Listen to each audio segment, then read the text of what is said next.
আসসালামু আলাইকুম। এখন দেখতে পারতেছেন আমার সামনে বিটল পোকার লার্ভা, প্রাপ্তবয়স্ক বিটল পোকা, যেটা ৩ মাস বয়স হওয়ার পরে আমরা এটাকে আরকি কাপ করি। আসলে কাপ করি কিভাবে দেখেন, আমার সামনে যে কাপগুলা দেখতে পারতেছেন, অনেকগুলা কাপ অলরেডি করা হয়ে গেছে। একটা সস কাপ, এটাকে বলে আসলে সস কাপ। এই কাপটা অনেকটা ছোট।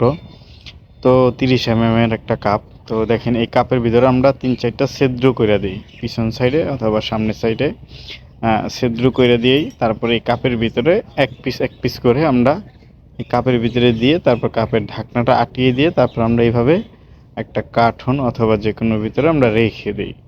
রেখে দেওয়ার পরে ১০ থেকে ১৫ দিন পরে এই জায়গা থেকে মাদার বের হবে। প্রথমে এটা পিউপা হবে, পিউপা থেকে তারপরে এটা মাদার হয়ে যাবে। তো এইভাবে আসলেও বিটল পোকার লার্ভাগুলো প্রসেসিং করি আমরা। মাদার করার যে প্রসেসিংটা, এইভাবে আসলে এইগুলাকে মাদার করা হয়। আর আরেকটা ব্যাপার হচ্ছে, এইগুলা যদি আমরা পালন করি ৩ মাস বয়স হওয়ার পরও যদি আমরা রাখি, সেক্ষেত্রে আমরা এটাকে রাখতে পারবো বছরের পর বছর। কিন্তু এরা লার্ভাই থাকবে, কখনো এরা ইচ্ছাকৃতভাবে নিচ থেকে কখনো এগুলা মাদার হবে না। এগুলাকে মাদার করতে হলে আপনাকে 100% কাপে বসাতে হবে। আর ৩ মাস বয়স হলে তারপরের থেকে এগুলা কাপে বসাইলে মাদার হয়।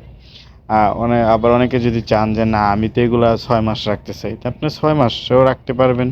এগুলা লার্ভাই থাকবে, কিন্তু এগুলো আর কখনো এই মাদার হবে না নিজে নিজে। ৬ মাস সময় তো আপনি পালন করতে পারবেন। তবে আপনি ৩ মাস বয়স হলে তারপরে আপনি এগুলা কাপে বসাই দিবেন।